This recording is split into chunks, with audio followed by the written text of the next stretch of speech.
Have you ever found yourself struggling to choose between farther and further? Don't worry, you're not alone. These 5 words, far, farther, farthest, further, and furthest, can be a bit tricky. They all relate to distance, either physical or metaphorical, but understanding their subtle differences can make your writing clearer and more precise. Let's embark on a journey to unravel the mysteries of these words and become more confident English speakers and writers. No need for complicated grammar rules here. We'll keep it simple and fun. When we talk about actual physical distance, farther and farthest are your go-to words. Imagine you're running a race. The person who runs farther than anyone else wins. They've covered the farthest distance.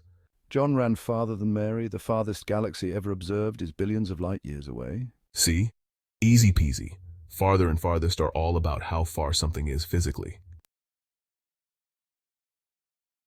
But wait, there's more. When we talk about thinking outside the box, we often mean looking beyond the obvious and exploring new possibilities. These words can also be used figuratively to talk about abstract concepts.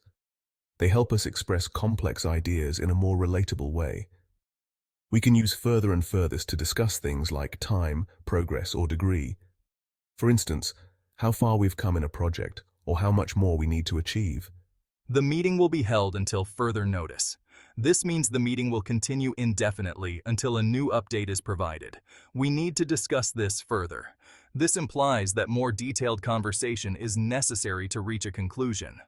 The new policy sparked further debate. This indicates that the policy has led to more in-depth discussions and differing opinions. In these examples, further doesn't refer to physical distance. Instead, it signifies an extension in time, discussion, or development. But rather to something continuing or progressing. It shows how things move forward in a non-physical sense. Similarly, furthest can indicate the greatest extent or degree of something. It helps us measure the ultimate reach or impact. To the furthest extent of the law. This phrase means applying the law as thoroughly as possible.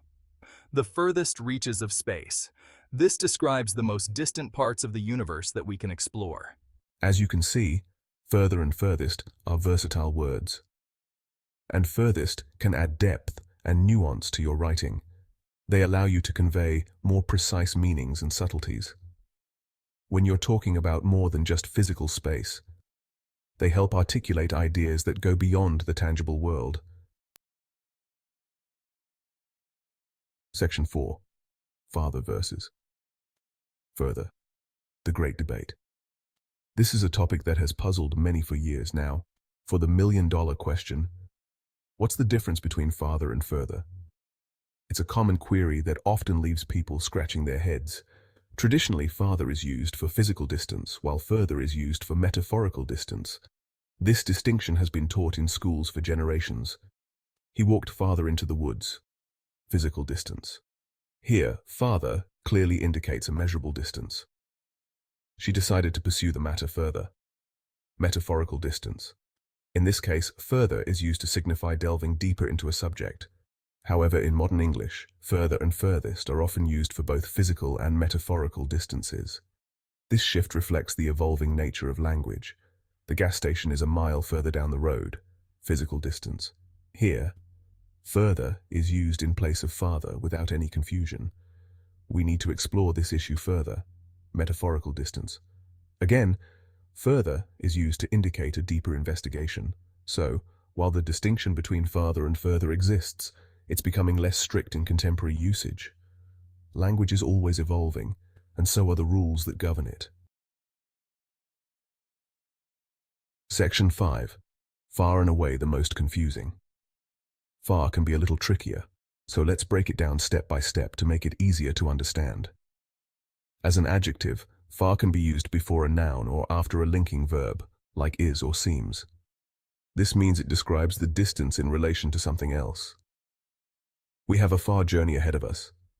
This sentence means that the journey we are about to take is a long one. The village is far from here.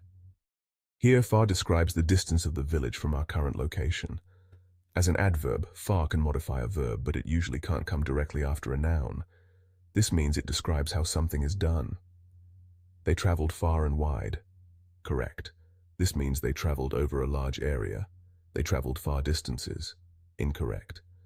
This sentence is incorrect because far should not directly modify distances.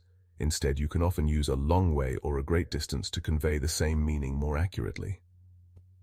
They traveled a long way. Correct. Remember, practice makes perfect. The more you use these rules, the easier they will become. Section 6. Wrapping it up. Congratulations. You've reached the finish line of our far-reaching journey. We've covered a lot of ground, so let's recap the key points. Farther and farthest are generally used for physical distances. Further and furthest are typically used for metaphorical distances, but can also be used for physical distances. Far is used as both an adjective and an adverb, but be careful with its placement in sentences. Now that you're armed with this knowledge, go forth and use these words with confidence. You'll be far ahead of the pack in no time.